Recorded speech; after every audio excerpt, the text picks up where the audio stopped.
Hey there, little ghost and ghoulies. I'm Time. I'm Sarah. And I'm JJ. And you're clocking in for The Witching Hour, a podcast where we have a lot of opinions and we aren't afraid to share them. Today, we're going to be going through a few rapid-fire reviews of some of our favorite and our least favorite books. So grab your elixir of choice and settle in. We've got a lot to share.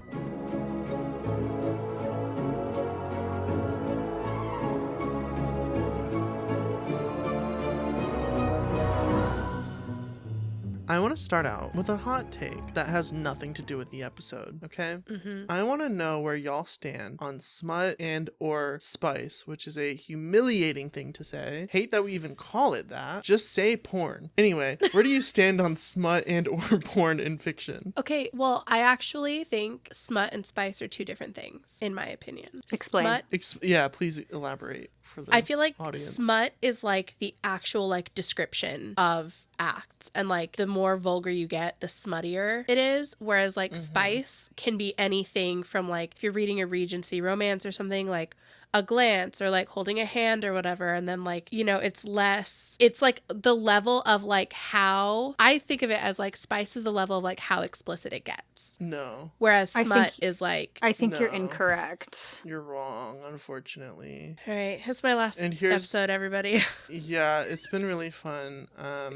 Here's what I'll say, and I'll tell you why you're wrong. Spice evolved as a term, so the TikTok girlies could say they were reading smut without saying they were reading smut. That's so stupid though. Like I've always been like, yeah, I read smut. What about it? Yeah, we were all like that. Yeah. Hello. But we also weren't cracking open the smut at the workplace. That's true. And so what we're seeing now is, and this is primarily women, so I'm saying women, fight me. We've got women in the workplace on public transit cracking open their smut and saying, oh my gosh, I'm reading my spicy book on the Amtrak. I mean, we were all doing that on our phones with like fan fiction. and On our stuff. phones, Yeah. where we have a nice case and it doesn't say pornography on the back. It doesn't say that on books either. It Yeah, kinda it does. says like romance. It kind of does. Or based on the erotica. cover. If we're judging books by the cover, which we do, it kind of tells you what you need to know. And furthermore, it's also for for the community of it all, it's the how loud we're being about reading porn. I'm not here to yuck anyone's yum. Read all the porn you want. I don't care. It's the whole like, why are we now suddenly normalizing straight up porn? And I'm not saying porn shouldn't exist. It's an industry for a reason, right? Sex work is sex work. If you write porn, you're doing sex work. Congratulations. Think it's fine. It's the normalization of doing it like everywhere. Of like, oh, I'm on my TikTok account. I'm gonna talk about smut. It's your TikTok account. Do what you want. But it's just crazy because that was not the thing. That was not like a thing. Well, I feel like it's more gratuitous now, as far as like regardless of like my definition like being different between the two or whatever. Like I think that if it's gonna be in a book, I want it to have purpose. Like I want there to be a reason behind it. I don't need them to just like, you know, they're cooking dinner and then all of a sudden they're fucking. Like I don't need that. Like I want it to be a natural progression of the scene. It drives me insane when it's just like thrown in there for no reason. Like, and I understand that there is some that's written like that intentionally. That's not what I'm talking about. I'm talking about in like just your average regular schmegular book, just the random sex scene in the middle of it that I'm not a fan of, but I do love me I some agree. smut. So Well, this is what I'll say. Like, if we're talking content wise, like, and not like society at large, I don't like it. I don't like reading it most of the time anyway. And the reason for that is because a lot of the time it is just kind of thrown in there when like I love like a slow burn. I want these people to start out as complete strangers and stay strangers until about halfway through the book. Like, I want it to take forever. I want a whole series dedicated to this couple and they don't meet until book 5. That's where I'm at, right? okay. I'm all about the I don't know. yearning. Well, Sarah, what do you think? Where's Sarah? So I do think that there is a range, and I think that's where you're getting your spice and smut definitions confused, because I do see it all the time. It's like, this book is only 1 chili pepper out of 5. This book is 5 chili peppers out of 5. So, you know, there are some books that are just porn without plot, and that is a 5 chili pepper spicy book. But that's the thing, is that I would call it spicy and smutty. I would say that the two are the same. It's kind of like the whole a rectangle is not a square, but a square is a rectangle kind of Right. thing. It's one of those. So like smut is spice, but spice Yes. is not always smut. No, you got it. For me Yeah, personally, you cannot have smut without spice. If the two things are different, smut cannot be without spice. right, yeah. For me personally, I don't mind it. I don't particularly like books that are focused on the sex or about the sex. So like, you know, your romance books that are very popular on TikTok. I don't personally care for those. I don't mind though if there are just, I guess I'm kind of the opposite of time. I don't mind if there are random spicy scenes thrown in. Like if it's fantasy with a hint of spice, that's fine. Even if the spice is extremely explicit, I don't mind that. I'm here for the plot, and if people happen to get naked, that's fine with me. Yeah, I mean, I guess I'm fine with that too. Like, Fourth Wing comes to mind with that. Like, I was okay with that. I was okay with, like, the explicitness of it because, I mean, that's human, right? That's part of the human experience. So, like, I don't want it to not exist. Like, I'm okay with it happening. And I think with Fourth Wing specifically, like, it works in that context of, like, people are dying, blah, blah, blah, high stakes, high emotion, high adrenaline. Like, it made sense to me in the moment, so I wasn't like, oh, drats, they're having sex in the book. But I also, like, wasn't reading it going, oh, yes, they're having sex in the book. So that's, like, that's me. That's where I'm at. Well, and I think that's also kind of what separates smut or spice from porn, because I'm not disagreeing that some books are definitely pornographic, but I do kind of think that porn has a purpose. Like, Yeah. it's supposed to be titillating. It's supposed to get you off. Titillating. Yeah, I said that on purpose. I knew what I'm doing.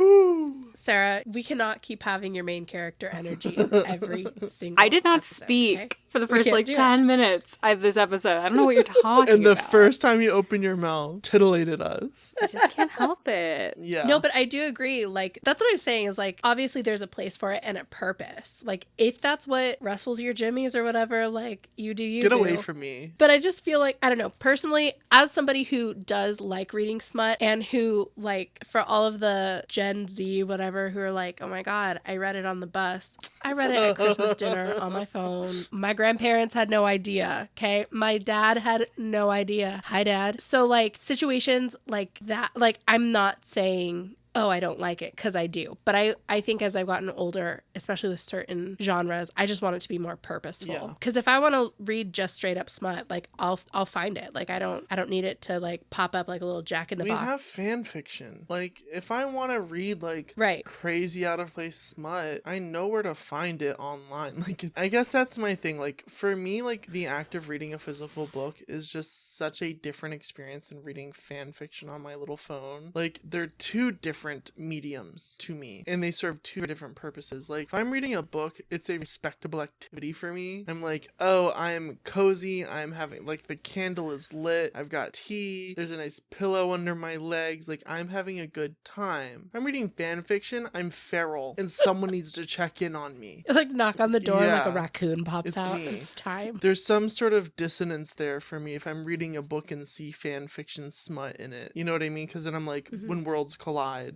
Like, I see what you're saying, but I do also think that there is something kind of cool about women owning their sexuality like this, because as you said, it's mostly women who are reading these books. yeah. And I do think that women, in America specifically, because that is where my experience has been, my lived experience, I think that women have been really repressed, and women don't for get sure. to be sexy, and women are judged and seen as less than for being sexual, even though as humans, we are all sexual beings. So I do think that that aspect of it is kind of cool, but I do also think it can be taken too far very easily. Yeah, I would say for me, I agree with you. I think that that is very cool. I think for me, what I would rather have is that men stop being as sexual. So, like, instead of going that way, we went the other way instead. Where, like, in your private life, you practiced whatever sort of sexual practices you want to practice, but then in public, you minded your business and went to work and then went home. Like, that is what I would rather have. I am less inclined to want more public discussion of sexuality in that way, where it's about the sex itself. That's a really good point, because at that point you do sort of get into voyeurism, and That's my problem. There it is. it's because the other people who you're involving, it's like, it's the same as if someone is like wearing a collar on the subway, you know, like Yes. you're not, Yes. the other people in public did not consent to be a part of your kink play. And, like, like, sorry to say, but like TikTok is like marketed towards kids. So like, yes, you can post about whatever you want, but you're talking about spicy books, and I'm pretty sure the word spice was invented to get around TikTok filters. Instead of saying smut, they said spice. If you can't say something because of the filters, don't say it. They're there to protect minors. Hey, crazy theory, protect minors, by the way. And so that's my thing. That's where it is. That's where it stems from for me, is that, okay, cool, I'm all for women experiencing and having joy and whatever in their sexuality. I want that, but I would rather it not come out to match the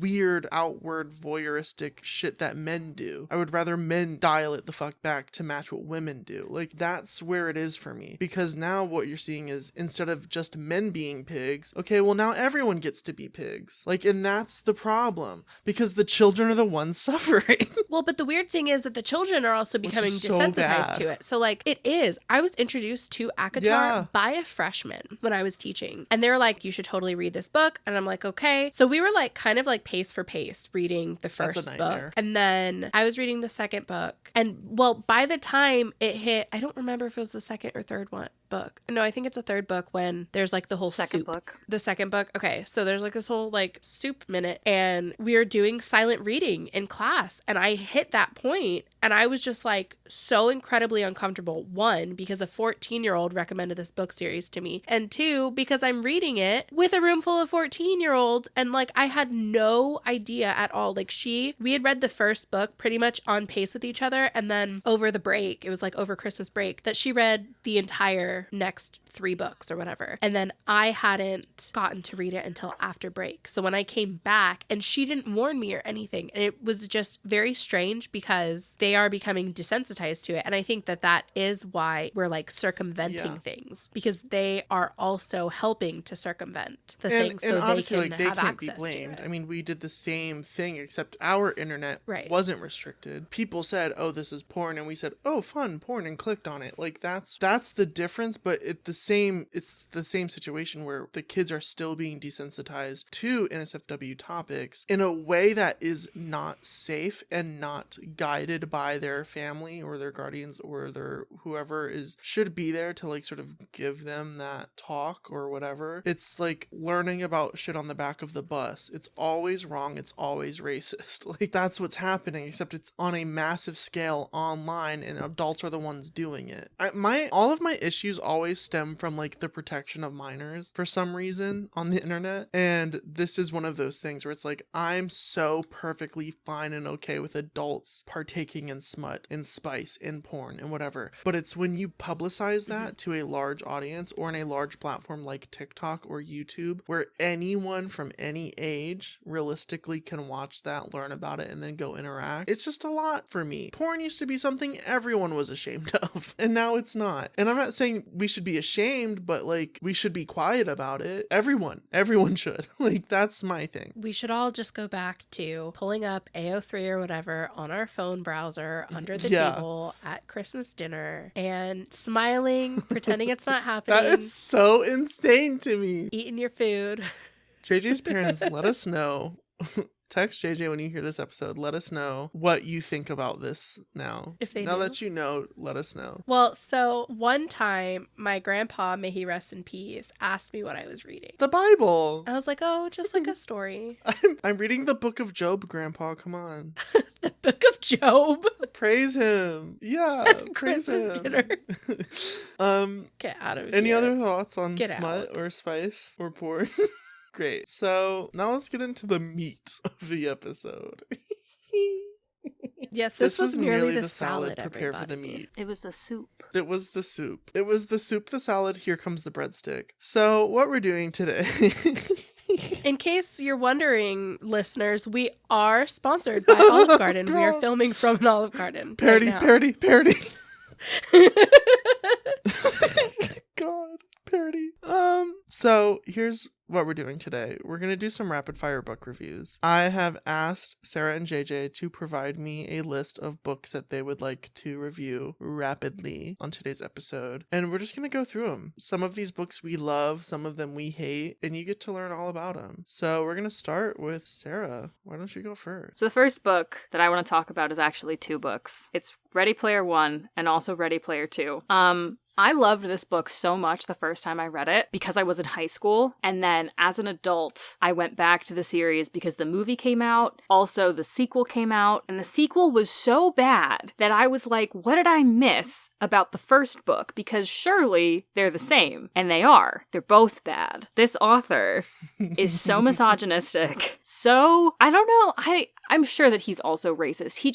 I really think he hates women. And the main character is just so insufferable because the main character also hates women. And it's just a male power fantasy fetishizing the 80s. It's a Gen Xer who's like, look at how cool my life was in the 80s. Aren't I amazing? Aren't men so great and awesome? And the answer's no. So yeah, the answer is no, for sure. So that's my rapid fire review of Ready Player 1 and 2. I give them both 2 stars. Not the worst thing I've ever read. Actually, that's not true. I give Ready Player 2 1 star. Ready Player 1 gets 2 stars. But yes, incel fan fiction for sure. I've only seen the film. Like, I haven't read either of the books. And I'm not going to, and that's fine. Hated the film, and that's all I have to say about that. Thought it was stupid. I liked the The film. movie's not terrible. Here's why you're wrong. The writing of the dialogue was bad. The acting was bad. The visual effects were good. Visual effects do not make a movie. They did for me. That's literally, I love the visual effects in that movie. Like, I will watch that movie over and over again because of the visual effects. Like, Here's I like the it thing. for that reason. You're but I not don't like the book. valid, and I also want to say you're also wrong. And I'll end this off by saying you can meet me out back behind the 7-Eleven. 7-Eleven. Okay? And that's where I'm at with that. I do hear you. I do see you. And I feel angry that I can hear and see you. Thank you. So on that note, JJ, why don't you go next? Perfect. As I Lay Dying by William Faulkner. If I could give it negative stars, I honestly would. I had to read this in high school and I read it again as an adult. Hate it. Okay. I don't need to know about you carrying your mom to like her coffin or carrying her coffin to like her homeland so she can be buried. I don't care. Okay. I died. I lay dying as I read As I Lay Dying. William Faulkner, -5 stars. Do not recommend. If you're assigned to read it in school, SparkNotes it. Trust me, not worth the Is energy. it just like boring? Yeah, is it fiction? It's so boring. It's fiction. I don't really like Faulkner's voice very much. It's dull. The most exciting thing, in my opinion, that happens is like near the beginning, they're trying to cross the river with their mom in the casket and she falls into the river. Wow. Thrilling. 1 star. No, -5. Negative I lied. 5 -5. stars. Don't do it. And I love classics. Like, I'm a classics girly, I've literally but never absolutely heard of not. this book in my entire life. Like, I don't, and I'm glad. Good. Yeah, I'm sorry thank that you have for to know it apologizing. exists. That's really upsetting. Yeah, I guess I'll start at my lowest ranked one as well. The Old Man and the Sea by Ernest Hemingway is a fucking garbage book. It's absolute trash. And that's honestly all I want to say about it. I don't even want to go into why it's trash. You either get it or you don't. And if you don't get it, don't talk to me, is my thing. Like, it's bad. The story is bad. I don't like the writing. I just think it stinks. It smells bad. It smells like an old man in the sea. I'm not a fan. It's so boring. You know what it is? It's like the prerequisite to like Life of Pi. I love Life of Pi. I love Enough Life out of of Pi you. too. Enough out of you, both of you. It's bad. What? No, it's not. so good. No, it's not. But this isn't about that. I haven't read that book, so. What are you talking about? You can't keep doing this. What are you doing? I do that all the time, and it pisses Sarah off every single time. You can't be mean to me and be like, I hate one of the books that you really like.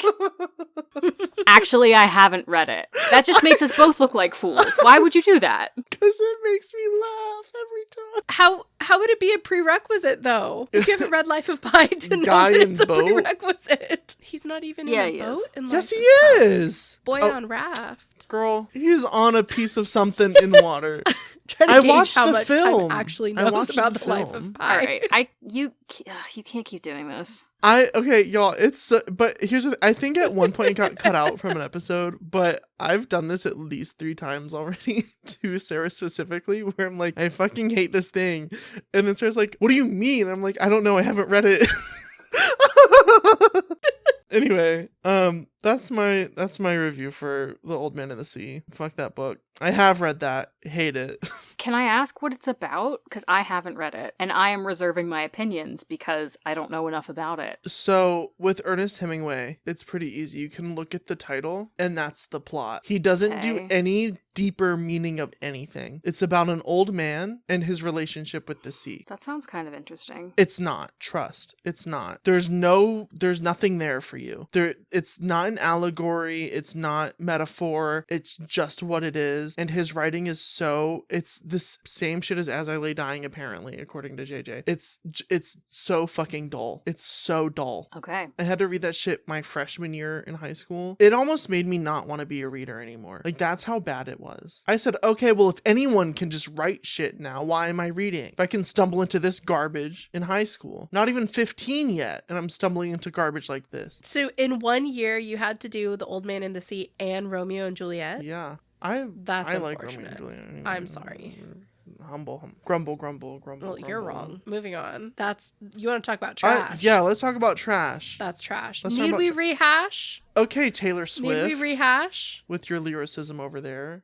How much sad do you think I had in me, Ty, Too much. Not enough. to sit here? I can't do this anymore. Sarah, give us another one. I'm realizing that none of the ones on my list were required reading for school because I think that if I had to read it for school, my experience was tainted by that. So I picked only books that I've read for fun. Let's talk about 13 Reasons Why by Jay Asher. This book is my -5 stars because I read it when I was an edgy, depressed teenager, and I was like, even then, I was like, why does everyone like this book so much? Because all the people in my high school book club had recommended it, and I read it, and I was like, this is bad. As I got older, and the show came out, and again, I reflected on the media that I consumed as a teenager, this book is so irresponsible, and it's so terrible. The way that it depicts suicide, specifically as other people's fault, it really makes it seem like suicide is a choice when it's not. Like, suicide is depression claiming someone's life, right? But in this book, she literally makes 13 tapes to send to 13 people to be like, you guys are the 13 reasons why I ended my life. What the fuck is that? That's not okay. None of that is okay. And I don't even want to get into the show because they show her killing herself, which you just cannot do. Because what if some kid sees it? Yeah, and then they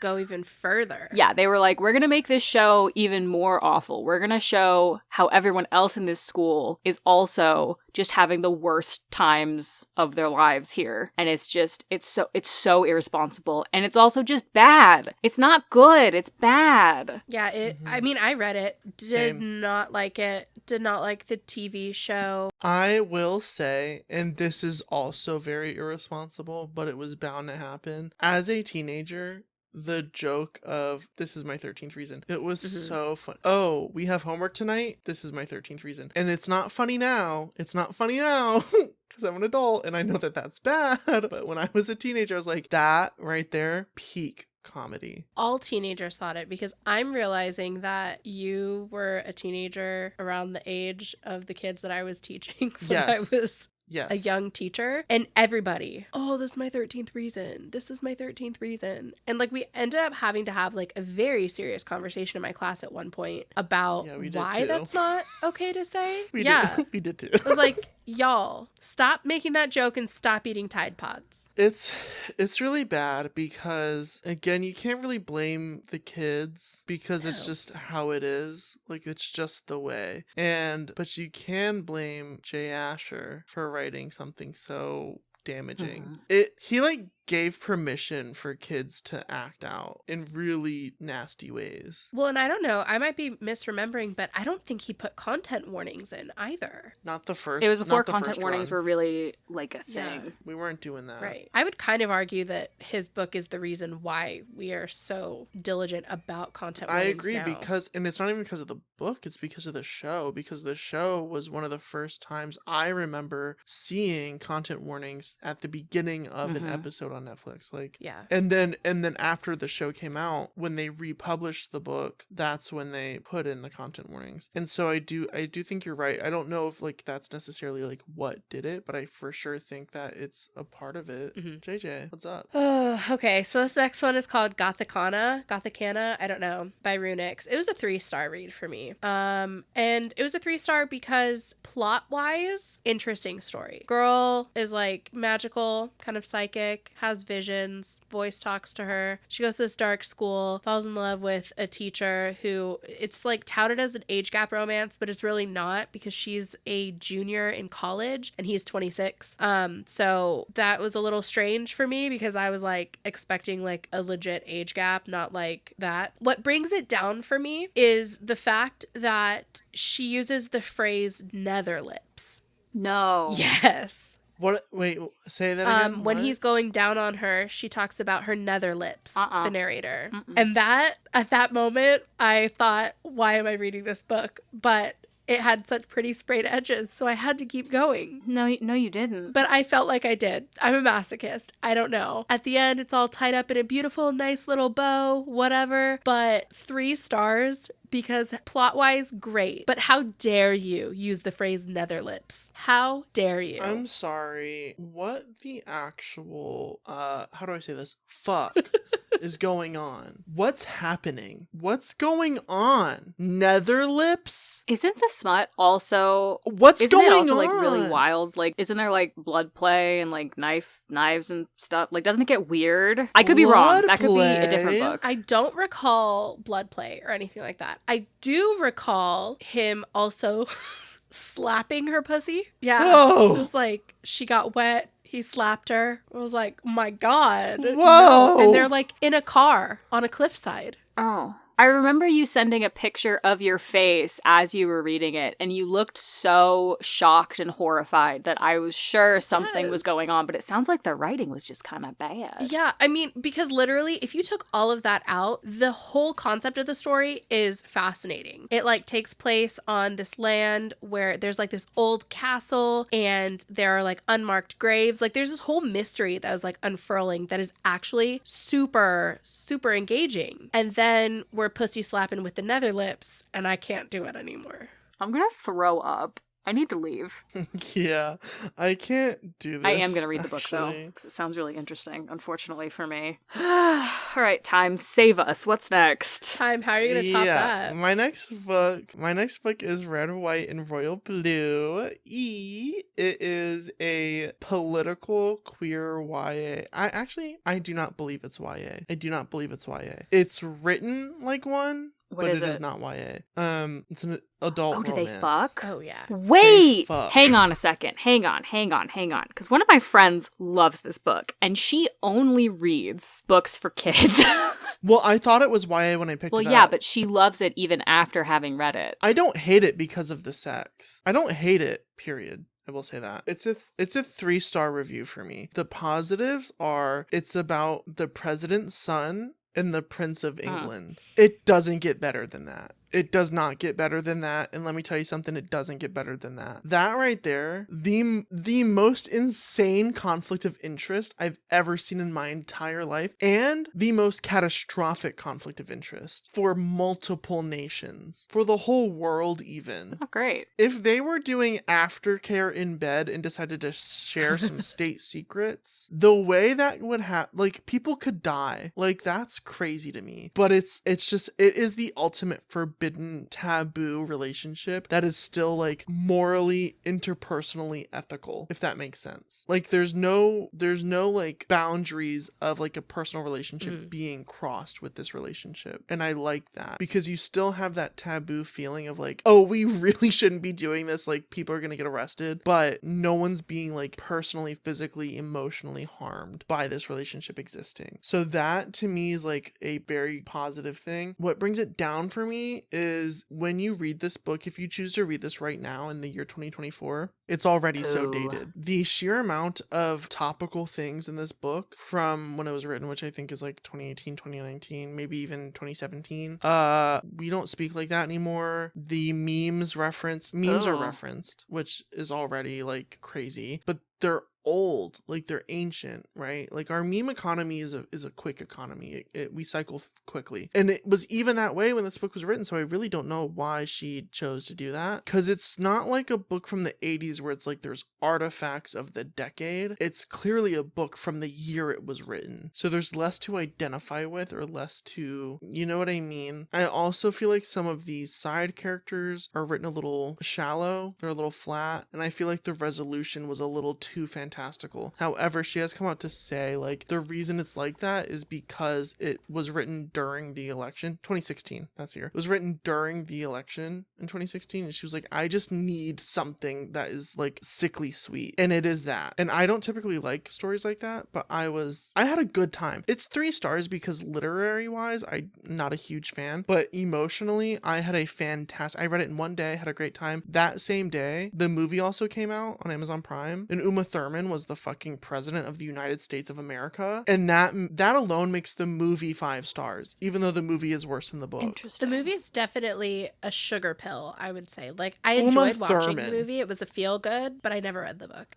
And so is the book. The book is the same way. It's just, I think the book is a little bit better because of the way the story works. Like with time jumps and stuff, it's easier to visualize while you're reading than watching. So yeah, 3 stars. I think it's fun. I would read it if you want. Okay, I gave Aragon by Christopher Paolini, I think, 2 stars, but it's for a very petty reason. And the reason is that it came out when I was like, well, okay, I read it when I was like 12, and I really wanted to be a writer at the time. And when I found out that the kid who wrote the book was only 15, I got so mad. I got so mad at him and so mad at the entire book series. And then I found out later that he had like snuck a Doctor Who reference into his fantasy books, and I was like, fuck this guy, fuck these books. I hate it here. So I read all 4 of them. I haven't read Murtagh. I have no interest in it because I have such negative associations with these books, but it's just because I am a petty and mean person, I guess. I don't even remember if the books are any good. Well, this is what I'll say. I haven't read it, okay, and I'm saying this now, so don't get mad at me. But a couple of my friends who had read it said that it's very obvious that a 15-year-old wrote it. Okay, so I feel validated. Yeah, you should. And I just want to say, it's really cool that a 15-year-old wrote and got a book published. Especially fantasy, like that's crazy. It's an accomplishment, and it shouldn't be downplayed by the fact that it sucks. But well, and yes, suck. it should, because we shouldn't be publishing books. We being like publishing companies shouldn't be publishing books that are bad. No, we shouldn't. But he did get the book published somehow, some way, and that is an accomplishment. Like Christopher, I have no beef with Christopher himself. I have beef with the publishing world for allowing it, but he somehow got it through, and that's crazy. I feel that's like it was probably like also partly like a novelty thing, you know, like, oh, we published a fantasy book by a 15-year-old. Well, and also I know that the series is like beloved by like a lot of people who were like around that age when they read it, which makes sense because it's like your peer, like someone your age who knows what you like because they like the same thing. So I think in that regard, like there's a quality there that you really can't get with an adult writing things. Like an adult is going to write a better book, but an adult is not a child. So I think there is like a novelty there, something sort of different that could have explained why it got so popular. Well, here's the thing is whenever I was like 10 or 11 when it came out, and then I know it got really popular when I was exiting high school. I was disappointed at that time because it came on my radar and I thought people were saying Aragon, but they meant Aragorn, and that it was like some fanfic that got published, and it was not. No, it was not. No. I am interested by the Doctor Who reference though. That's crazy. It's literally so random because it's the elf girl is just writing in her little runes on the sand, and it's something along the lines of like, a lonely man travels the stars, blah blah blah, and then Aragon's like, what does that mean? And she just goes nothing and like wipes it out. Like there was no reason for it to be in there. It was Yeah, a 15-year-old definitely wrote that. That made me very angry when I found out about that. I was like, what are you doing?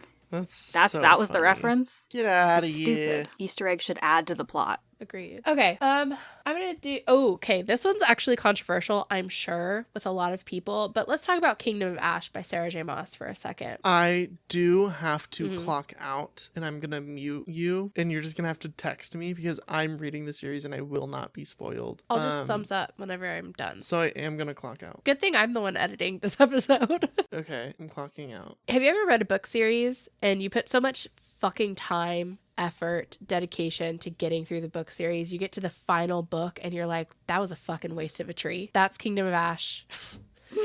That is Kingdom of Ash. I gave it 2 stars because I felt like giving it 1 star invalidated my journey to reading Kingdom of Ash. Yeah. So funny. Absolutely. Waste of a tree. You could have printed so much better stuff on that paper. And there are people who are like, you will cry at the end of it. And I did, because it was a waste of time. Like, a monumental waste of time. I did cry reading Kingdom of Ash, but let me tell you why. I cried when the 13... Oh, spoilers! Spoilers for anyone who hasn't read Kingdom of Ash, time included, I guess. I cried when the 13 sacrificed themselves. That did make me cry. Now, did I cry because it was also like 2 a.m. when I was reading it? Probably. I smashed that book. I do not know how I did it, but I got it on Kindle and I read it in like 3 days. And that book is like 1,000 pages long. So I think that I was a little bit delirious. Now, I agree. There are so many things about that book that make me so angry. I think I gave it 3 stars. Just because, here's the thing. If you go into a Sarah J. Maas series, you know it's not going to be that good. Yeah. All of Throne of Glass, I have the same thing, like when I talk to people about Game of Thrones, and they're like, it got so weird and everyone was so mean at the end. I'm like, have you been here since the beginning? It has always been like that. Sarah J. Maas is exactly the same. Since the beginning, people make weird, bad choices. Plot points get dropped and don't make any sense. Things take way too long to happen. All the main characters have plot armor. Like, it's just the way that it is. So, is Kingdom of Ash bad? Yes. Is Throne of Glass bad? Yes. Did I enjoy it? Well, yeah. That was the thing, was like, I enjoyed it. So I did not enjoy Tower of Dawn at all. That book was also a waste of paper. Just a bonus. But Tower of Dawn also made me cry. No, God, get that one away from me. I literally enjoyed it all the way up until Kingdom of Ash. And then at that point, I had spent so much time reading these books. I could see Time freaking out because she doesn't know what we're saying. I had spent so much time reading these books. And then to get to the like finale and have it be just so bad. No, absolutely not. Waste of paper. I see you and I hear you. However, my rebuttal is that it was bad the whole time. So, yes, you invested a lot of time, but like, it was bad the whole time and you should have expected the finale to be bad as well. I just don't think I expected it to be that bad. That's fair. You know, like, I feel like there was a bar It is that had really been set. bad. It was horrible. It was awful. I'm back. Hello. That was the funniest fucking however many minutes of my life, because couldn't hear anything but seeing you both being so expressive. There was a moment where I couldn't tell what you were saying, Sarah, but you were going like question. Yes. Question. Yes. Question. No. And it was so funny to me. It was, and then for a moment I'm pretty sure JJ saw you go, get away from me or something like that, and it was She did say that. So I'm really excited for when I get to this book. Wait, so okay, so because- you're reading Throne of Glass right now? Yes, I'm doing the whole Moss universe. Why? The SJM universe. Because I feel like you're gonna hate it. It's fun. Listen, fun. I love all of the books. Crescent City is my favorite because it's so batshit crazy. Like, all of her books are bad. All of her Right. books are So why am I fun gonna because hate you it? hate bad books. No, I don't. She loves You The hate good Devil books Wear that Prada. you haven't read. That's not a bad book. We've never read it. It's None of us great have read the book. book.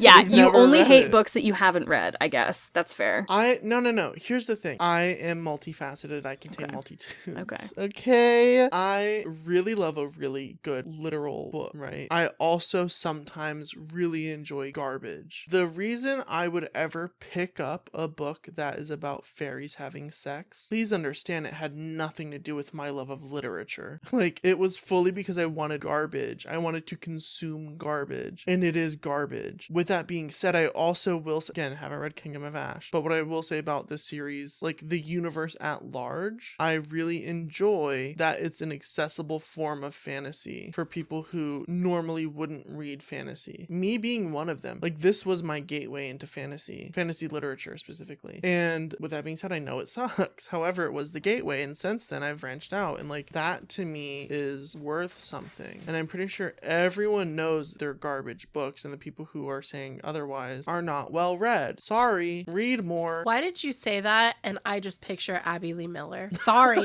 read more. JoJo! Because I am her, okay? I didn't want you to find out this way, everyone, but I am Welcome Abby to Lee this Miller. episode of The Masked Podcaster. Moving right along, I'm going to do The Only Survivors by Megan Miranda. This book was gifted to me by one of my best teacher friends in the world. She fully replaced me in my classroom, and I'm so glad she did. And we became friends, and then she was like, oh my gosh, read this book. It was so good. I did, and wouldn't you know it? It was so good. It's like it's a murder mystery. Love a murder mystery. It's crazy. Okay, so these kids get in a bus accident. So many of them die. And then boom, time cut 20 years later, The Only Survivors, there's the title. They every year go to a beach house on the anniversary to like be together. There's drama, there's betrayal, there's romance, there's intrigue, there's mystery, there's everything you could ever possibly want in a book. It's right there, and it's well written. The dialogue is fantastic. The pacing is fantastic. The characters are fantastic. They're multifaceted. They're not at all flat. When I say I like to read trash and then I also like to read good shit, this is the good shit I'm referring to. It is a good story written very well by a very talented author who knows what she wants and knows how to get it. I'm so excited because it's on my bookshelf right now, and I've been like dreading reading it. Read it! It's so good. It's so good. And then I immediately gave it to a kid. To be fair, the kid was a senior in high school, and I feel like they can read whatever they want. She was like, ooh, that looks good. I was like, here you go. And she liked it. So, Sarah, you're up once again. Should I move on to talking about good books? I feel like I should. You Sure, should. twist it up a little. Is that the phrase? Shake it up a little. Oh, there you go. Sarah, you're doing Daisy Jones and the Six, and I'm doing The Seven Husbands of Evelyn Hugo. Okay, I guess we're doing Daisy Jones and the Six right now. And I hate both of them. JJ.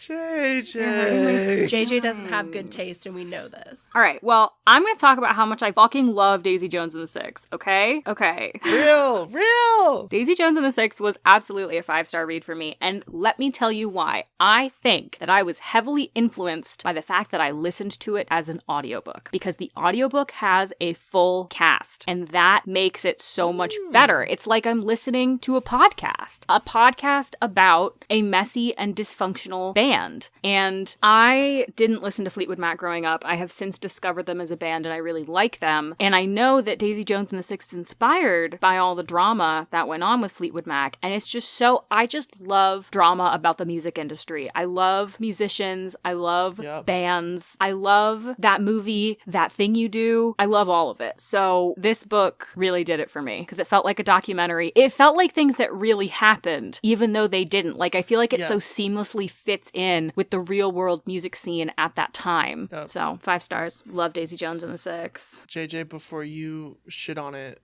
allow me to have a moment of peace and explain why I also gave this book 5 stars. Do it. I did not listen to the audiobook. I don't listen to audiobooks typically unless I'm like driving for a long time. So I just read this, but I read this while I was listening to Fleetwood Mac. So they were my playlist the whole time. And that I feel like was so instrumental with me like truly falling in love with this book. It just damaged me in a really powerful and good way. And the writing, like I often will get very sick very quickly of like novelty writing styles because this is written as interviews, as interview transcripts specifically. I'm often very sick and tired of shit like that, like diary entries, letters, Perks of Being a Wallflower, I'm looking at you. It's just, it doesn't work for me often. This worked for me because it was so natural. Like the dialogue was so natural. It felt so real. Just reading those words was so like, I felt like I was reading a real interview with these people, and it was just phenomenal. It was phenomenal. And the ultimate message and the story and like the ending are incredible. Loved it. 10 out of 10.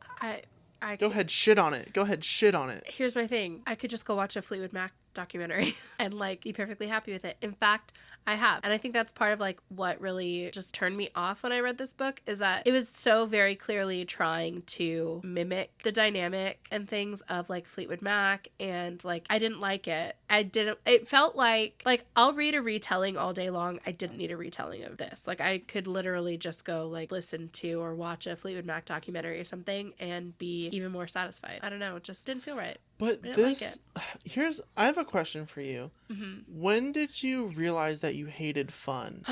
Probably around first grade. Yeah, because that really comes through. Mm-hmm. Yeah. When you talk about things that are fun. And Yeah. then also, and that's a joke, haha, just kidding. Tee-hee-hee. No one yell at me for being mean. Thank you. Because I'll be mean to you. And I will mean it that time. My thing is, I see what you're saying. Right? Like, we have the 1977 performance of Silver Springs. Oh, yes, we do. We have that on video. We can watch it whenever we want. That performance by itself covers the need that this book fills. Mm-hmm. With that being said, not everyone is in there like that, right? That's because not everyone even has good people taste. Well, it's also because not everyone has the time or knew that these things were happening. Like, when I first was listening to Fleetwood Mac, I had no idea there was beef. I had no idea. Why would I know that information? I was 12 years old. Like, I don't Google like, ooh, does my favorite band have beef? Like, I didn't think to do that when I was younger, right? And I think a lot of people are that way. Or even if they do know about it, kind of like, who cares? I care, you care, but like, who cares? You know what I mean? And this book was well written, and it's not just a copy of Fleetwood Mac. It's not. Like, surface level, yeah, but beyond that, no, it's not. Well, yeah. No, it's not. Because real life things don't fill a plot with allegory and metaphor and shit like that's real life. Well, yeah. This book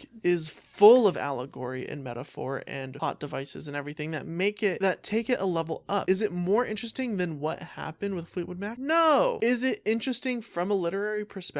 Absolutely. Is it good? It sure is. I do understand what you're saying, but I also just feel like you're approaching it from a perspective that isn't the same perspective that me and Sarah are approaching it. And I don't even think me and Sarah are approaching it from the same perspective either. Well, no, but I think I'm approaching it from the perspective of like it was a metaphor for boredom. And I'm approaching it from the perspective that I'm going to beat your ass, right? At the 7-Eleven. And that's behind the 7-Eleven. I'm just going to get you. I'm going to get you. One of these days. So that's my thing. Okay. Well, you guys are both entitled to be wrong, and that's fine. When I get you, me and Sarah from the East Coast, don't try us. When we get you, Sarah's not from the East Coast. Yeah, I am. Not yeah, presently. she is. Oh, that's even worse. Who cares about the present? You guys are gonna. Yeah. Yeah, we're flanking you. We're flanking right now when we both originate from the East Coast. I pointed that out like it was gonna save me or something. Like, not right now. You're not. If anything, she's closer than I am. Anyways, I'm glad you enjoyed it. Thanks. You're welcome. Now talk about a book that I can shit on. Can you shit on any of the ones that I have left? No, I have never even heard of any of them. Okay, let's talk about The Naughty, the Nice, and the Nanny. You ever get horny at Christmas? Okay. Wait, stop. Don't keep going. What do you mean? Do you ever get horny at Christmas? Why did you say that? Because it's Is that what the book is about? a smutty Christmas book. Oh my god. Listen, Jesus. this is like a true, like, just feel-good sugar pill book. I gave it 5 stars. Nothing about this makes me feel good so far, just so you know. I'm so upset right now. Okay, so here's why it's 5 stars, okay? The main character, she works for a temp agency and she has to go be a nanny for a week. And the little girl is like a demon, but then her dad's like really hot. And then like they fall in love. And so it's like the little girl was not being good, but you know, the dad's nice and she's the nanny. It was great. 5 stars. I cannot believe. Listen, I'm trying to be nice, okay? Words hurt. And I'm about to be However, naughty because what the fuck you are gave talking this about? 5 stars and you had the audacity to be rude about Daisy Jones and the Six. Who do you think you are? Because I came into the story. No. You came into the story. I went into the book knowing that it was going to be like one of those just like sit down, quick read, feel good stories. I approached Daisy Jones and the Six. They were feeling good, all right. They were, okay? You don't know. You don't know this nanny's life story. But Daisy Jones and the Six, like I went into expecting. I honestly think where I'm coming from with Daisy Jones and the Six and not liking it is because it didn't live up to the hype, in my opinion. Like, I went into it expecting something that it ended up not being. Whereas this, I knew someone's gonna be naughty, someone's gonna be nice, someone's gonna be a nanny, and that's exactly what I got. Okay. 5 stars. I am judging you. Merry Christmas. You are such a perplexing creature to me. You are so interesting. I'm an enigma. You are an enigma. And please understand that is an insult in this context. I can't do this with you anymore. This podcast, when's it done? When are we finishing for good? Like, because here's the thing. I agree with you that it's fun. Like, I love a good Christmas romance, right? I love a good Christmas romance. 5 stars is insane, first of all. It made me feel really happy. I don't give a fuck. And then for you to put it right in between 2 Taylor Jenkins Reid books. I did not realize that you were doing that one next. But there we go. You're about to get shat on because now I'm here to talk about The 7 Husbands of Evelyn Hugo. And when I tell you this book fully changed my life. Oh, I hate this book. I mean it. I've never read it. And I hate you. I'm gonna get your ass. I'm gonna get you. Sarah's gonna get me. I'm gonna get you. And you're gonna get God. Because this is the thing. It is a fantastic work of fiction. Fantastic. First of all, pacing, God tier. God tier pacing. Dialogue, exquisite. The internal monologue of it all, above and beyond. The plot itself, I'm gonna cry every time I think about it. Except for right now because I'm angry. What I just need to say is that they're adapting this to a mini series on Amazon Prime, and I do need them to go ahead and stop production. I do need them to go ahead and cease because I do not want it. I do not want it because this is a perfect book, and they're gonna go ahead and ruin it. So they need to both They're cease gonna go ahead and ruin it and desist immediately, post haste. It really is a great book, and I don't say this lightly.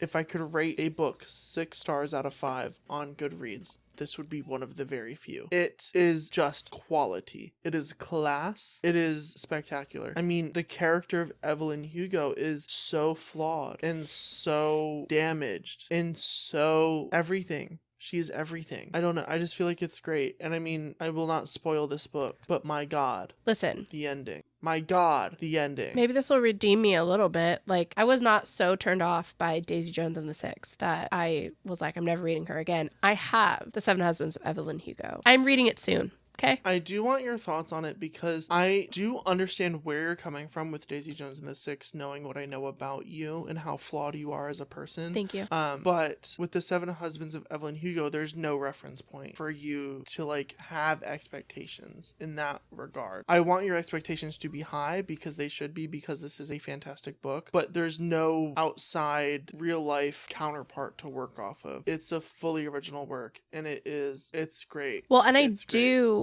like that. My only expectation about it is that I'm going to enjoy it because I have not heard a single person read it that doesn't like it. Even people that like, we like the same books or we like very different books. Like every single person that I know that has read this book has loved it. Well, and also, so Daisy Jones and the Six is about the music industry. The 7 Husbands of Evelyn Hugo is about the film industry. Oh, that's more my speed. Wait, why did nobody tell me that? I would have read it so much sooner. Oh, please read it because you're gonna fall in love. Okay, so me and you share an interest in film. You like film more than I do, or rather, you just have more knowledge in film. Me, with my knowledge set, I was over the fucking moon. Just with the detail, with how things worked. Like, it was accurate to the different eras of Hollywood. And I'll explain this because it's not a spoiler, really, because it starts from the beginning. It is also like an interview type thing, but it's, I believe if I remember correctly, it's told as a novel, not as like transcripts. Okay.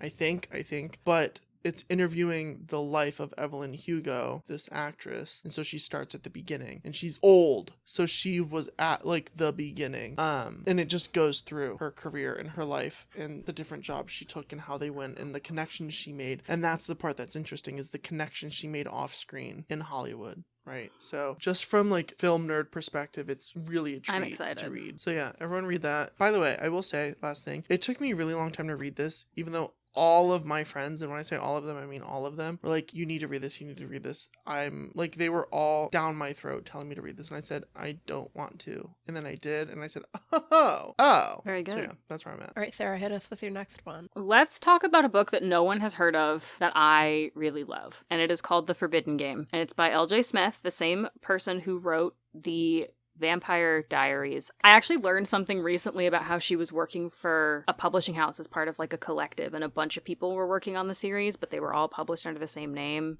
We're not talking about the Vampire Diaries. We're talking about the Forbidden Game, which actually is an omnibus, because I didn't realize that it was 3 books in the same series, just split up into the one really big fat book, but it is. This book needs to be a movie. I read it in high school, and I still really love it because it's about this group of friends. They play this game. They get sucked into the game, Jumanji vibes. There's like a weird, immortal, morally gray boy. He was the first of my book boyfriends. His name is Julian. Love him. It's just so good. Like the characters are all different and interesting. There's a lot going on. The 3 different books dive deeper into a mythology aspect of things, which I am a huge slut for. And it came out in the 90s, I think. So it's very 90s. It definitely came out in the 90s. I just don't remember when in the 90s. So the vibes, when I read it in like 2013, I was kind of like, why is this girl wearing a long skirt and a beaded vest and thinking she's the height of fashion? But it's because it takes place in the 1990s. And she was the height of fashion. 20 years before I read it, she was the height of fashion. But it's so good. And no one has ever heard of it. No one has ever read it. I don't think people really know who LJ Smith is anymore, because after the Vampire Diaries, I think she kind of just fell off the face of the earth. Or maybe she's writing under a different pseudonym. I honestly have no idea. But this book is so much fun, and I love it, and I reread it every couple of years just because, I don't know, I like a good high school story where it's a group of friends and weird stuff happens to them, and then, you know, at the end of each book, I think there's like, each book they have like a mystery to solve. So the first one is, how do we get out of this fucking game? The second one, I think someone like goes missing and they get like sucked into a different game. And then the third one, 2 of their group get like captured and they have to go and rescue them, and they have to play a third different game. Like, it's just, I feel like I'm doing a bad job selling it, but you're just gonna have to take my word for it. No, I want to read this so bad. Please understand. I'm beyond It's really sold. Good. I really liked it. But again, I read it in high school, and high school me cannot always be trusted, but this is one that I have come back to as an adult. And I think knowing that all the characters are high school aged helps. Knowing that it's written for like a high school audience helps. But like, this is everything that I want from a book. It's adventure, it's fantasy, it's magic, morally gray book boyfriend. Like, I'm all about it. It's a great time. Wow. I love that. That actually I'm sounds excited. fun. Yeah. Yeah, I really do want to read this. Amazing. Oh, this is so fun when there's no one to disagree with my opinions.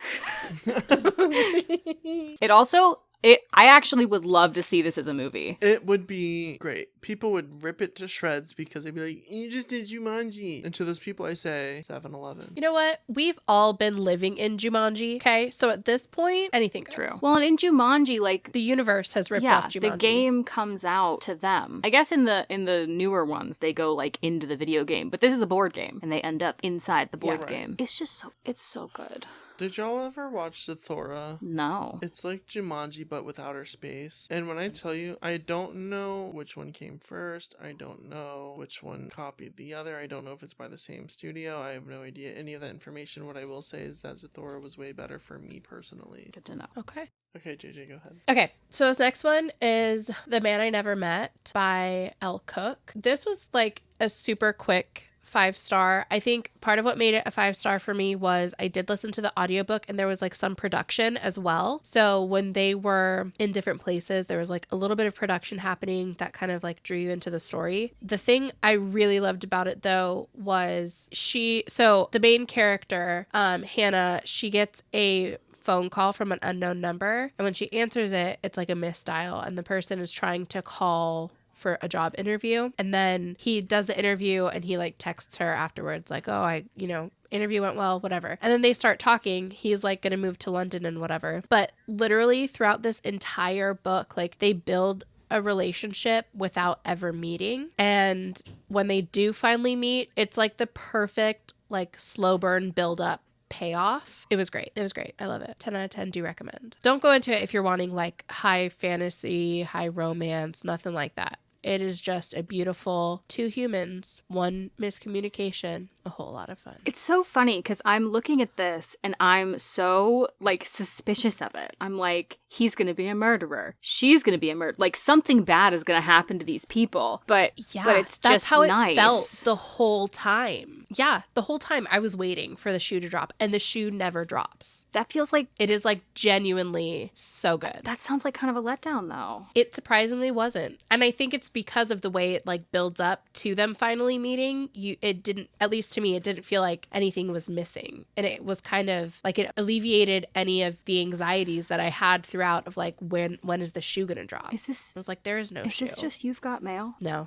I don't believe you. I do love You Got Mail. I do love You've Got Mail, but it's not. I don't believe you. You've Got Mail. But okay. It's not. That's such a good movie though. It's one of my favorites. My next one is The Good Daughter by Karen Slaughter. That's her actual name, by the way. Iconic. Okay? Iconic. Okay. Love you, Karen. Big friend of the pod. Love you, Karen. Love you so much. Here's what I'll say about The Good Daughter. First of all, 5 stars. Get that right out of the gate right now. Second of all, every single trigger warning you could imagine, it applies. It applies. There is, in fact, a school shooting. There is sexual violence. There is hate crimes. Everything. But it's all done well. It's all done with tact and class. And none of it is needless. None of it is for like gore porn or any of that. It is truly a very upstanding book. But those things are in it. It's graphic, but it's so purposeful. Like this book is what I think like what authors want their books to be when they have like graphic depictions of violence. It's just so basically it's about 2 sisters who are older. It does jump around. It's non-linear storytelling, but the main sort of present day plot is their dad is a lawyer and there's a school shooting and he's sort of representing the shooter, and her is also like a lawyer, or she's like about to be one, like she's a lawyer in training, and she's helping him with the trial, but she's doing things unconventionally and she's sort of breaking the law to sort of get evidence and figure things out, because the thing is she really believes that this person didn't do it, or if they did do it, like something's up, something's fishy, something's sus, and no one's really getting to the bottom of it. And so like that's sort of the A plot line. All of the plot lines are connected as well. It's just really done well. It's a beautiful story. It's a heartbreaking story. It made me think a lot about my relationships with my family in a way that was like productive for me. But I will just say, like, be so careful if you choose to read this. Like it's deep, it's dark, it's a lot, and if you're not in the right mindset for this, it could be harmful. But it is one of my favorite books that I've read in the past 10 years. Okay. I just added it to my want to read on Goodreads. Me too. That actually sounds really good. JJ, you will love this so much. I know. Sarah, I think you'd love it too, but also just be careful. It really, I just read The Lovely Bones and I had 0 issues with it. So like, it really depends on the day for me. Okay. But yeah, I think both of you would like it. Just careful. Tread lightly. Okay, I'm going to talk about another book that literally no one has ever heard of. It is called The Professionals by Owen Laukkanen. I think is how you say his name. I don't know. It looks Scandinavian. I got this book at the dollar store because I was on a trip with my family and we always go to the dollar store for some reason when we go to Santa Barbara. So I picked up this book because it looked interesting. It was so good. I read it so quickly, and it, again, would make a fantastic movie. It's about this group of kids who are fresh out of college, can't find jobs, so they turn to crime. They kidnap people who are not super duper rich, but like a little bit rich, and then they ask for not a lot of money. I don't remember what the number is exactly. I think it's like $10,000 per kidnapping, which is not a lot when you're mega rich. They're like, oh, that's all you're asking for ransom? Fine. So like they have this whole scam going. Wow. Yeah. So that's just the setup. One day they kidnap the wrong person and they end up getting the mob sent after them. Meanwhile, one of the people who they kidnapped went to the police, so now the police are also on their tail. That's just the premise. So then from there, it's, are they gonna get caught? Who's gonna get to them first? Are they actually gonna get killed? Because they specifically chose this line of crime because it was non-violent and no one was gonna get mad at them for it. Like, it's so good, and it flips around between following the kids and the police, because I found out after reading it that this is actually the first in a series, and I was like, oh, I would love to hear more about the kids, but I feel like their story got wrapped up. It turns out it's a series about the cops. Who cares about the cops? No one cares about the cops. So there are like 14 other books in this series that I'm never gonna read, but this is the first one, and it's very good. It's like kind of like Ocean's 11's vibes, where it's like they're on the run, something goes wrong, they're just like random people. I guess it's not Ocean's 11. What's something that's like that? Because they don't steal things, they steal people. I mean, it's like 8, they Ocean's steal 11 something. with people. I guess. Yeah. But like, It's like Oceans with people. yes. But it's because it's really not about the kidnappings. It's about, like, they have to go on the run. They have to use all their knowledge to try and stay ahead of both the mob and the police. And then, you know, things go wrong. And it's, I guess, So knowing that it's a series makes it difficult for me to want to read it. Would you say that it acts on its own? Like, if I just read the first book, am I good? Am I satisfied? 1,000%, yes. I was honestly really upset when I found out it was a series, because I was like, I literally do not care about the cop characters at all. But each book, I think, is a different case. So this is just like Freak of the Week, you know? The kids are just this book's case. Everything with them gets wrapped up really nicely. That sounds really fun. I love a mob moment. Oh my god, they took Vinny! Oh, Vinny! Yeah. Like, you know? Yeah. I love a mob moment.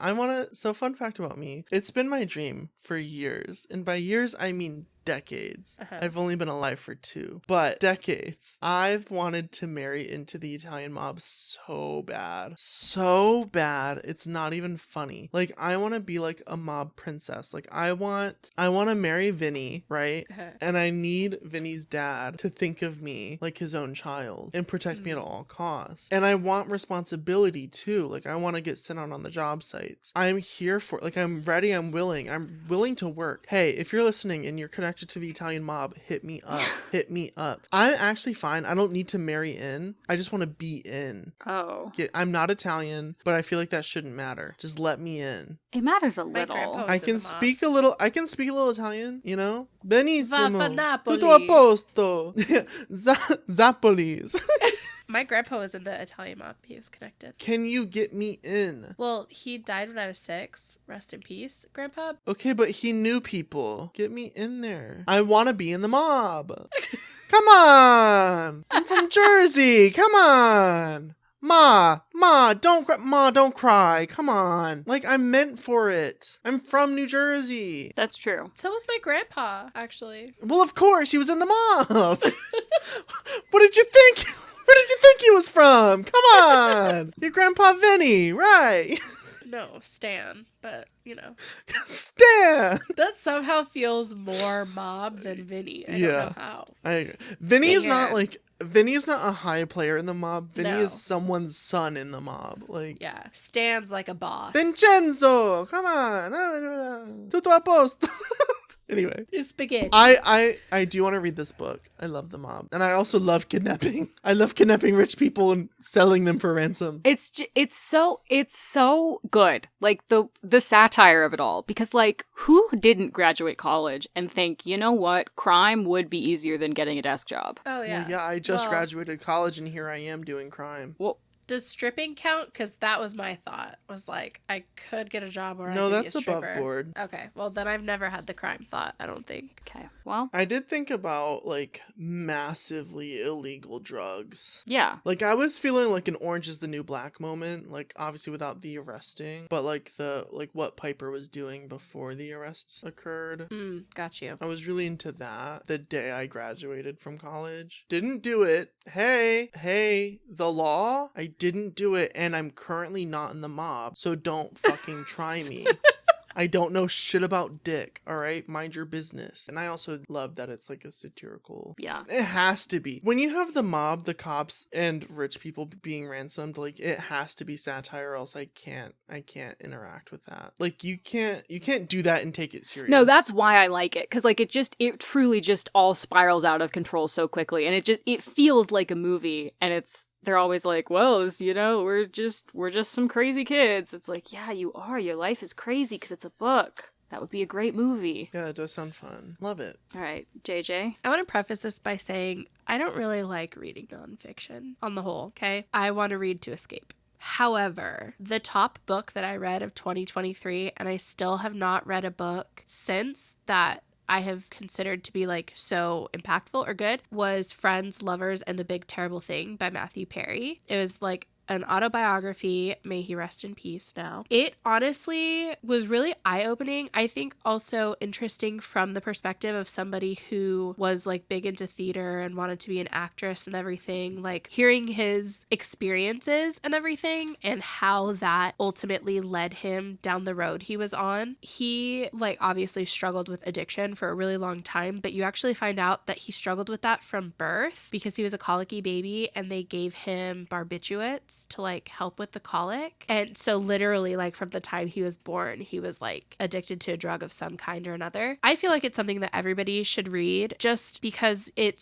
really shows how somebody can grow, like the growth of a person from their youth to adulthood. It is like honestly probably top 5 favorite books for me. It was a 5-star read. I did listen to it the first time, which was really cool because he narrated it. So it wasn't like somebody else was reading his words. Like he was reading his words. So like the delivery was correct and everything. When he died, my mom called to tell me. And when I tell y'all, okay, Chandler Bing was like my first like fictional boyfriend. Okay. And when my mom called to tell me that he passed away, I broke down like my grandparents had died or something. Like I was literally distraught, upset, crying. It was horrible. But that aside, I did really love this book. I think it's really good. Did you read it before or after he passed? I read it before he passed, and I think that kind of made it even worse when he did pass, because by the end he talks about how he'd like gone on this whole journey. He was finally happy with his life. He was like, he found himself spiritually. He was looking forward to meeting a girl and having kids and a family and everything. Like he finally had his life right, and then he passed away, and it was so upsetting. But I think it's really beautiful that his memoir is out, so like he can be remembered as more than just the funny guy on Friends. Like he's left something behind that really encapsulates his legacy, and I think that's really cool. Yeah, I think it's impactful. Yeah. As a rule, I don't read autobiographies, but I do think as autobiographies go, this is pretty good. Like I'm all right with this. Yeah, I mean, I don't like reading a lot of autobiographies and memoirs and stuff like that because I do feel like they can be very self-aggrandizing. Yeah. But this felt to me more like he like was obviously top of the world at like the top of the sitcom game, and since then people were just speculating on him constantly and always reporting the negative things and the struggles that he had. And this felt more like, hey, I know you're all concerned about me. Let me tell you what has really been happening. It felt very real. It didn't feel like I'm gonna write this autobiography to prove to all of you that I'm clean now and life is great. Like it just genuinely felt like I want to set the record straight because all of you have been worried about me for so long. Here's what happened during that time, but I'm okay now. Yeah, that's good stuff. That's good soup. The final review of the evening is by far one of my favorite books of all time, The Secret History by Donna Tartt. Now, I'm gonna say right now, I know that a lot of people think this book is overhyped. It was snatched up by Dark Academia TikTok. I get it. Okay, I get it. It's super popular, or was, whatever, and sometimes it's cringy when people are so deeply into an aesthetic. I get it. Here's the thing. I don't care. It's so good. It's so good. Donna Tartt, one of my favorite authors. She's just good. A lot of people know her from The Goldfinch, and that is also very good. But The Secret History is it like, I read it while I was in college, and the way I sort of survived college was by pretending I was going to like a really small New England university where like it was just me and 6 other students. And we all smoked cigarettes and like drank whiskey and wore suits, right? Like that's how I got through college, was by just pretending. And is that insufferable? Yeah. Do I look like someone who gives a shit? Yeah. I don't know. Don't answer that. Shut up. But regardless, this book truly satisfied that part of me, like that survival defense mechanism, in a really satisfying way. It's a murder mystery. Love a murder mystery. It's just, there's 3 of those on my list. Damn. I guess that's my genre. Love a murder mystery. And I didn't know that until just now. But it really is just so good. Like, it's New England. It's small college. It's so many cigarettes, so many secrets, so much intrigue. They're all having sex with each other. That's what I was going to say. Isn't it gay? It's gay as hell. It's so gay, but it's also straight. And it's also gay, right? And there's a little bit of bisexualism going on. And it's just so good. It's so atmospheric. That's what it is for me. The atmosphere, the scene is set perfectly every single time. You can feel the temperature in the room when you're reading it. It's insane.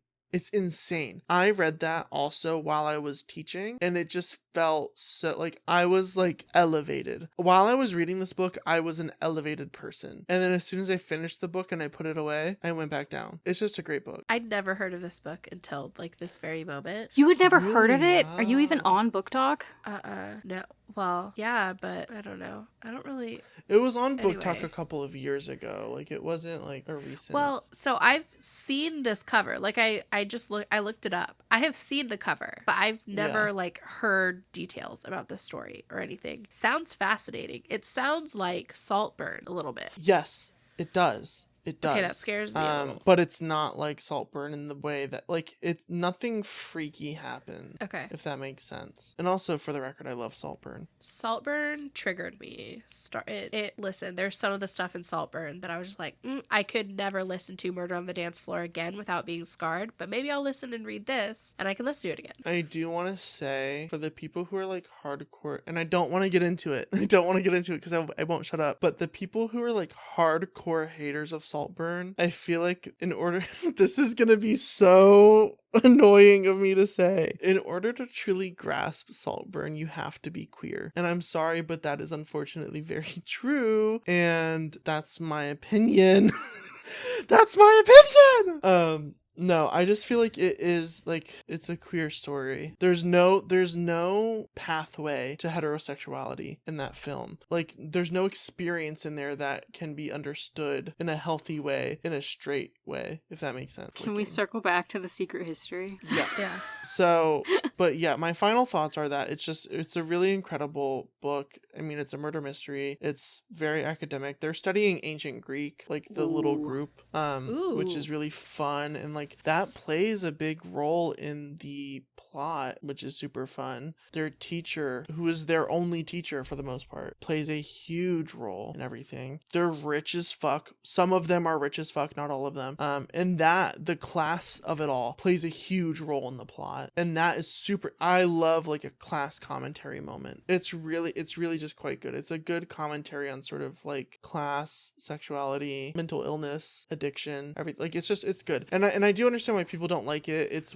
hyped the fuck up. Not so much anymore, but when it was hyped, I could see why people would be like, it was overhyped. Like, if you... Yeah. Sarah, have you read The Secret History? I haven't. I do own it. I got it at Goodwill, and it's like a super beat up trade paperback copy, but I saw it and I was like, I need this. This also, it sounds a lot like If We Were Villains. Have you read that? Yes, and that's on my list, and we just didn't get to it. So I read The Secret History first, and then I read If We Were Villains like a year after that. If We Were Villains is The Secret History, but instead of ancient Greek, it's Shakespeare. And it's also not as good. Okay. I don't think If We Were Villains is necessarily bad by any means. I really enjoyed reading it, and it's the same thing. It's a small school. There's a lot of prestige, but they're doing it with Shakespeare. It's a lot of fun, but it's just, it doesn't capture the same things that I would like to be captured as The Secret History. Okay. But I did like If We Were Villains. I'll have to read them both. I want to read them both, and I did even before your review, but now I want to read them more. Yeah, absolutely read them and let me know what your thoughts are. Does anyone have anything else they want to say before we wrap up? This was fun. I liked it. Yeah, I like the variety That's what I want to say. of books that we talked about. Yeah, we really came at this with like a lot of different stuff. And I also feel like I learned a lot about about myself just based on the things I picked. Mm-hmm. Because if we were villains, since I did talk about it, that's like 4 murder mysteries Yeah. on my Yeah. list. And I did not know that was like my genre. I didn't know I had a genre, but now it's very clear, because also some of my favorite books of all time are like the really silly and fun like murder mystery paperbacks that I've talked about 6 times on this podcast already. These really should have been hints, but the like trade paperbacks with the recipes in the back and it's always Yeah. a murder mystery and whatever, like those are some of my favorite books, just comfort wise. So I don't know why I'm sitting here surprised by any of this, but I am. That's really interesting.